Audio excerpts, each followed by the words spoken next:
See, come to take off it. This is the very first time for a long while that the eyes of the world is on Nigeria. This is the very first time, despite all the many things when they happen for different parts of the world. The war in Gaza, the ceasefire, the Ukraine and Russia war, when do they go into the third year, and so many other things when they happen for Sudan, so many things when they happen around the world. This is the first time that the attention of the world is on Nigeria. And this is also the right time for us to create any change and any direction what we need to do, because now the government are standing on their toes. They want to do everything possible, use the attention of the world on us. They want to do everything possible to do that.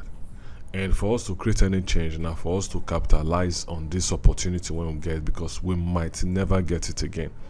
I'm saying this to say that we will drop everything about tribalism, about division, about religion sentiments when they use till they push an agenda, when they use till they make choices, when they use till they divide ourselves more and more. Because if you observe the direction when the government don't take, it's going to say most of the politicians will not really get the interest of Nigerians, and when they want talk all the money it is when they talk on social media space just because of their own selfish interest and the benefits of how chaotic Nigeria be to them. That these people, they make lots and lots of funds from the deaths when they happen every day, for the banditry, for the terrorism when they happen for inside Nigeria. Most people, they benefit. They put funds, they put money for people's account. So those people, so now to them, their personal interests outweigh every other interest, the interest of Nigeria. They don't care about the debt anywhere, for as long as it's an avenue for them to make money. Now, why do we need to capitalize on this opportunity? The opportunity, because you not get the day when they roll by, when the year Nigeria for international medias, the year how they, despite say yes, we know now this Christian genocide, which we need to talk about and look at. Is it that these things are not happening? There's so many events when it don't happen, because most of us, they forget things. Because the way the events they happen daily could easily make you forget what happened yesterday. So I want just some of the videos when I gather online, I want just use them to address a narrative. The narrative, I want to bring to bear reminders of the events when they happen before, and maybe we still hold people accountable for words and comments when they don't talk. There are people when they don't come out, when they converse on the platform of patriotism, nationalism, as if they really care about Nigerians. Politicians, when suddenly don't forget what they talk yesterday, how they don't encourage banditry, how they don't involve in banditry, how they don't involve in terrorism.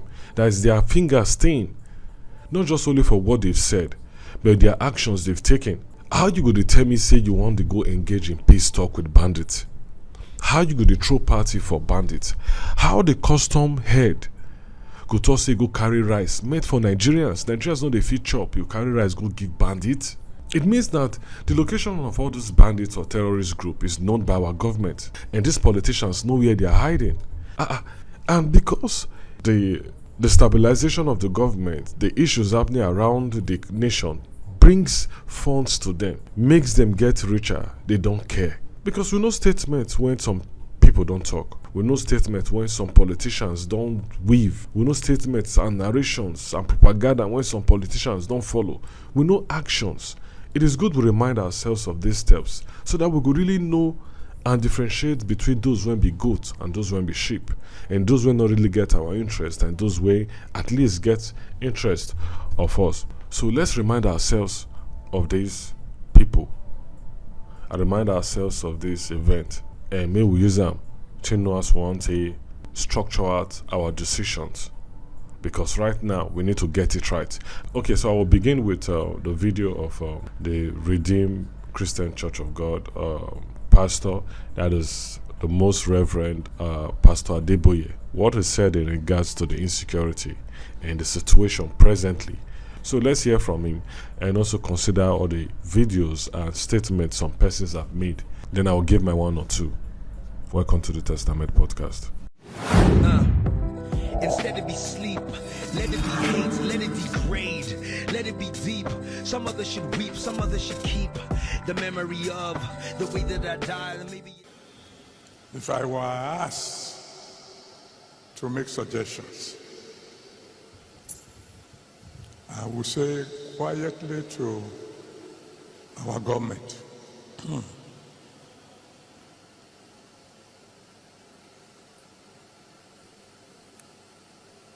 move fast.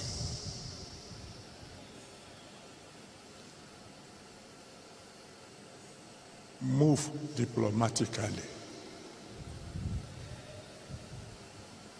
Move wisely.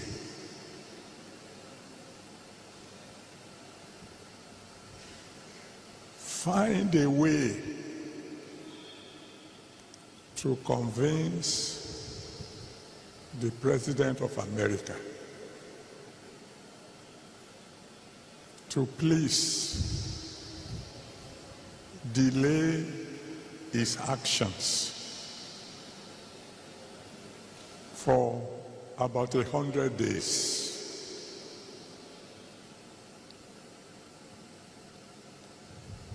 And then come home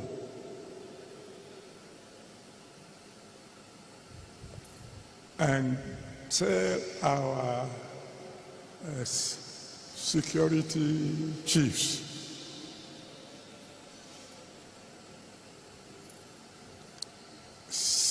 get rid of these terrorists within 90 days or resign.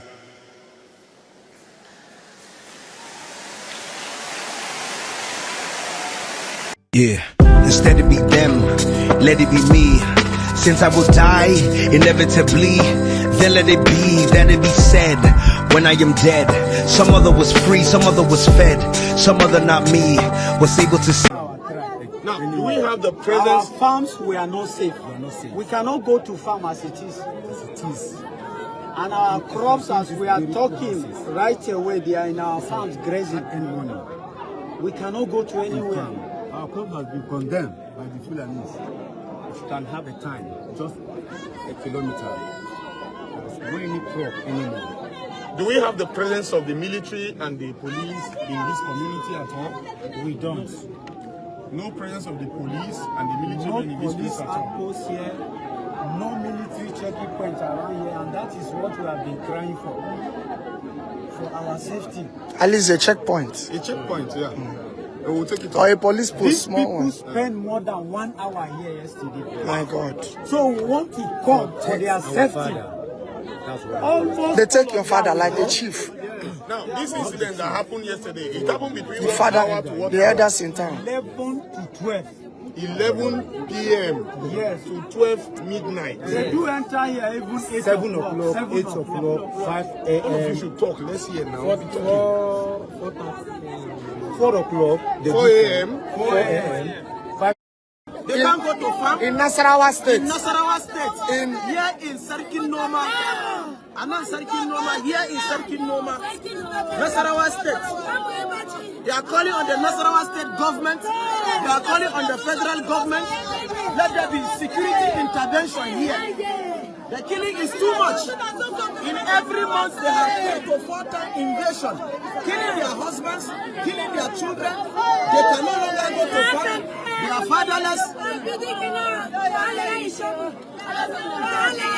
They killed my husband in front of me. I'm seeing the way they killed him. But no way for me to run and come out. Because the distance is not far.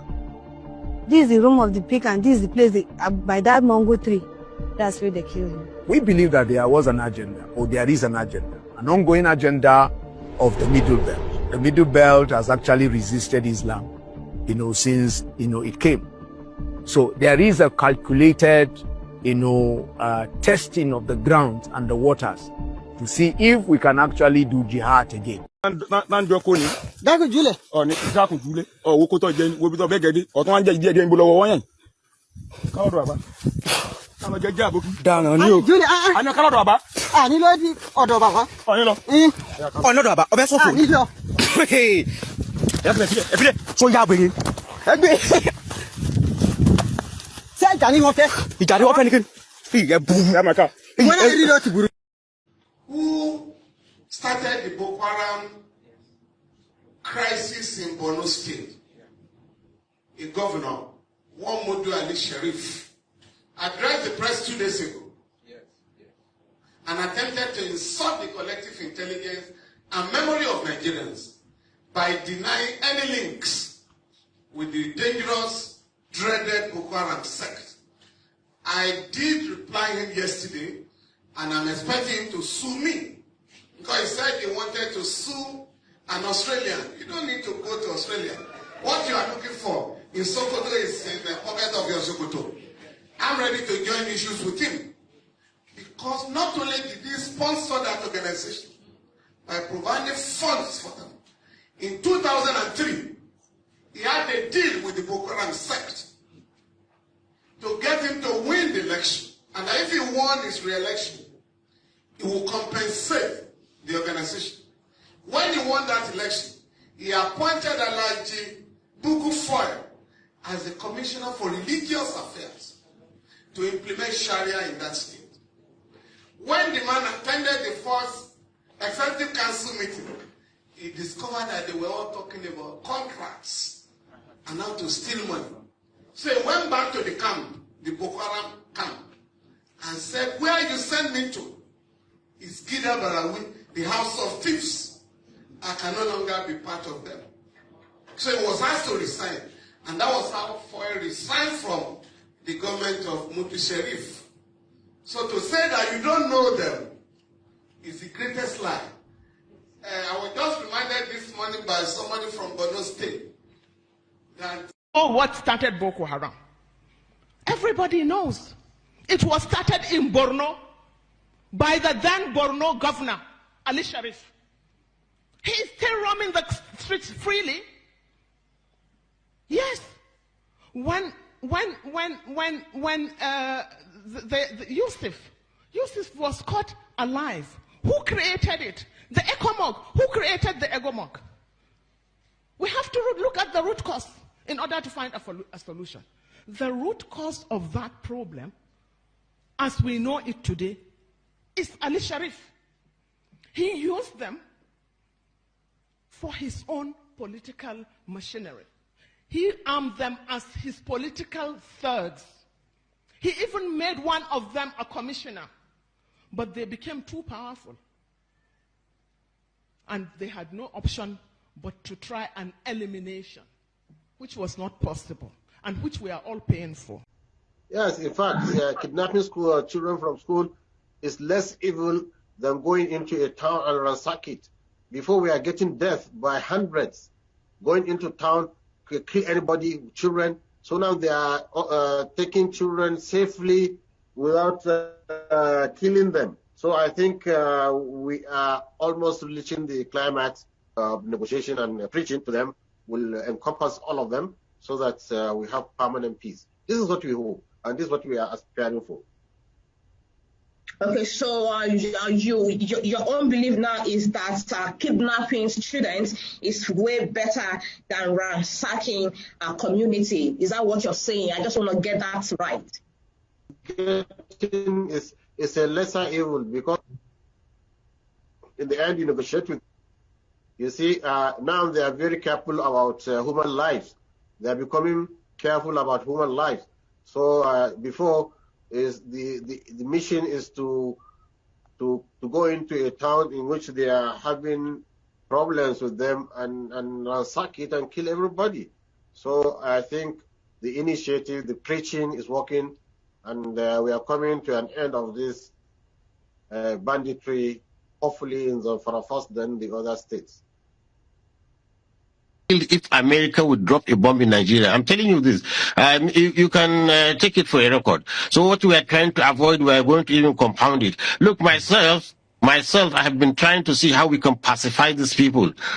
I've been going to see how we can pacify these people and redirect them, because they are human beings. They listen and reason. But if you say you want to use force against force, then you will compound the problem and make the thing dead. Mu a kama zubar da jinin mu, ku yi tunanin za ku zanna lahiya, wallahi ba za ku zanna ba, sai dai jiran lokaci kawai. Ga kumance Allah ne ya faɗi da a zubar da jinin mumini ɗaya gwamma a je a rushe ɗakin Ka'aba. To kun san muminan da ake kashewa a ƙasai? Wa ya san adadi? Allah da ya halicci mu shi kawai ya san abin da ake. Ko ba gaskiya ba. Ta sanadiyar kashe mumini ɗaya zai sa ba ma local government ba state ba Najeriya gaba ɗaya ma ta samu matsala. To don haka nan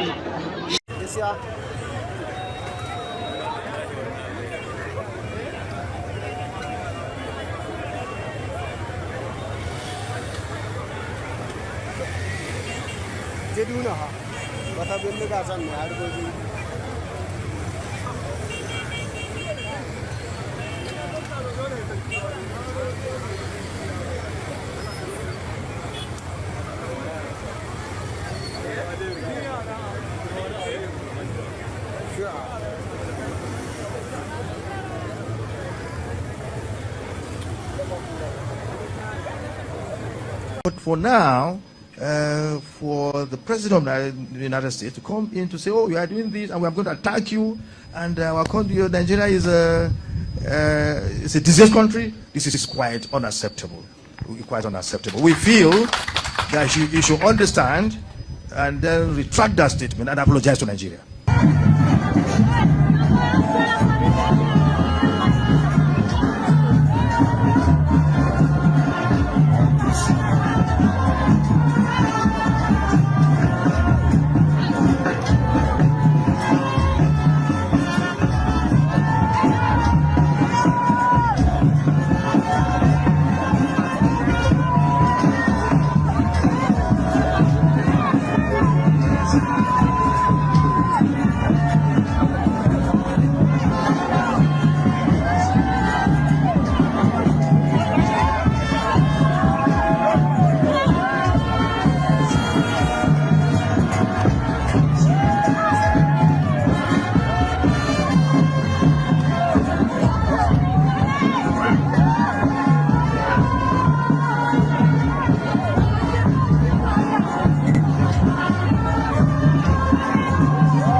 These are people who had been ransomed out from a terrorist camp. And what's happening is Fulani Muslim terrorists frequently kidnap people and ransom them out. And many times if they don't pay ransom, a lot of them are killed. But a lot of people never ask the question, what happens to Christians if they're not ransomed out of these camps? Well, we've discovered a camp run by Fulani Muslim terrorists where Christian children, men, women are being starved to death. They're being beat and tortured on a daily basis. And a group of these victims have been ransomed out, and they came out looking like Holocaust survivors. The situation was absolutely horrendous.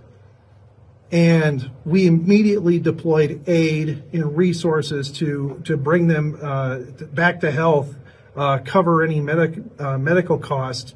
And they are so traumatized, we're having people come alongside them to help them through all this trauma. We have chosen to say the truth. Even if we are going to die, let us die and let tomorrow appreciate what we said. And so, as far as I'm concerned, the federal government is complicit. The day they want this insurgency to finish, it will be done. Actively, they are working with Turkey, they are working with Saudi Arabia, they are working with everything to Islamize. But the real agenda is to take over Nigeria. And all these insurgents that you see happening is from Mauritania, is from Senegal, is from Cameroon, is from all over the place, trying to ensure that the indigenous people of this country do not have a say, but the Fulanis have a say. There's a lot of distortion going on. People claiming that there is no genocide of Christians in the nation. Information with facts can never be thwarted. You see people buried in hundreds and you say there's no genocide. What a wicked set of people. Agree there are people killed in other places for other reasons. But this one is very clear. and gradually is eating down to the south, southwest, southeast, and many so-called leaders for their personal interests are claiming it's not true. Selling out their faith, if they have it at all. Jesus said, when I come, will I find the faith? And we are standing here to say to Jesus, the faith will keep standing. Raise your voice in a few seconds. Father, strengthen the brethren. Strengthen the faith. Okay, now I'm going to state my one or two on this whole matter. I'm not into any religious or tribalistic bigotry, but an expression of love is in correction. You must correct to express love. It is those you love, you correct. So I don't know, I'm saying all of this to say that I wouldn't mind the weaving of any sentiment. I would just say it and say it just the way I feel. This is just my own opinion regards to this situation. Now, the recent happening in Edo State, the video where the man who got killed after trying to inquire one or two from one he bought a bike for, and that situation distraught the full community. And we cannot deny the fact individuals have witnessed this. I'm saying this out of love. There's a particular tribe that indulge in the act of destroying public facilities. This Mahu, they go take them out. Anywhere they see iron, they go take them out. They don't care the destruction when those things where they take out just because they want to make money. They don't care, say those Mahu when you remove, fit cause accidents later. They don't care that this Mahu when I remove, fit kill my own person later. They just care about their instant gratification. They just care about the money when they want to make from inside. So every other thing, they don't think I'm about. We know a particular tribe that indulge in this. We also see videos countless of times. We don't see a particular tribe that also indulge in the what? Destroying of farmlands. Not just only in the north or in the middle belt. Also in the east, in the south. We don't see all these things as evidence. These are proof. These are eyewitness get accounts. People don't get account of these whole things as they play out every day. We cannot deny ourselves the fact. We don't see a lot of destruction caused by a particular tribe. Not that other tribes know they do their own. Not that the situation where we find ourselves right now, not just this tribe, not Kosa. It is a collective problem when all of us don't contribute almost at the same equation, if you say one measure up. But don't you think it's high time that the religious leaders from this sect of individuals, it is high time that, or those who have been opportune to have this and this exposure, when they can change their mindset, they don't think say this is the right time to begin to change the ideology and change the mindset of this particular tribe. That we know say the reason why most of them they act now because of ignorance, they don't know. That if they know or they get some of this information when make us they feel they put value to human lives, probably they're not going to indulge in this act. Because I could remember while I was much younger that one of the places where I dreamt of going to live and probably stay to the end of days was in the north. The beauty, the hospitality, the love. That those days we hear stories that they don't really lock doors because nobody they steal anything. That they love one another and they enjoy giving. These were the things when I dreamt of in my imagination. I see and I say, no, I must go to this part. I remember when I did think of Fura Dununu, think of the great pyramids, the granite pyramids. Those things they bust my head. I said I must go to this place, go stay. When we see the natural abundance where God gave them in terms of their landscape, we see the beautiful landscape. We begin to understand how difficult it is to navigate despite your limitation in the information when you get, because majority of this particular tribe that they talk about are nomadic in nature. They always move from one place to another. Now there be the herdsmen when they carry animal ups and down. We know these things. Because all of these acts, when they don't bring us to this point, are majorly caused by this particular tribe. Majorly. We don't talk about other tribes, no, they engage in kidnapping. But majorly. Why do suddenly these religious leaders and these political leaders enjoy depriving the youth, which would have, if they get information when others get, the level of their production, the level of their creativity, every other tribe would be jealous. Because those people are very keen in achieving success, as when they put their mind in doing what they are doing. Is it not high time that these religious leaders and these political leaders begin to do what is right? Why the propaganda? Why there is so much illiteracy in the north? Why are you depriving these people that would have you just allow these people to harness their potentiality? That people could run to the north because God already give them the best. Now they get the best side. 20 or 30 years ago, did not get anything went under the soil when they produce apart for that granite and every other thing. Now the south, now they use oil and every other thing, they oppress the north there. But now waiting the north, they don't discover for the north raw materials, stones when they don't discover for the north. When right now some Chinese company and other company they annex just because of people out of their greed don't deprive that community, that locality of what everybody's supposed to enjoy. Not knowing that, you know the foolish thing about this whole thing. You think that you are making major. Now you've killed and deprived those people. You push them. You don't do land grabbing. You don't use bandits. They drive them come out for their community because you want to take what is under the soil. Now, you know to know the value of what is under the soil, and because you want to make a lot of money from it, you know go really want to dig deep to understand what is under the soil. So you go to say when you involve all these foreigners to go and dig the soil, that the most amount or the most value of that item now they come your side. Bros, now the least you they get. You would have got you more when you allow your people to be involved. Imagine say all of them when they that community that guide that raw material. Then now you for Abuja they coordinate everything. The people they see how you they harness with it under the soil. They do the most for them. And you go see the benefit. At the end of the day, good name is better than riches.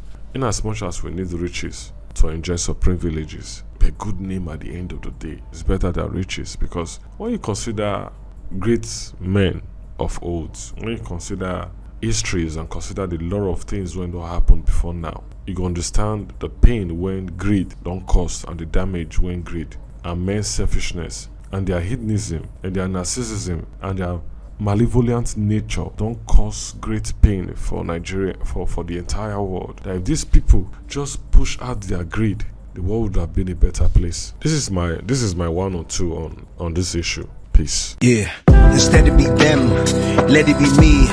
Since I will die.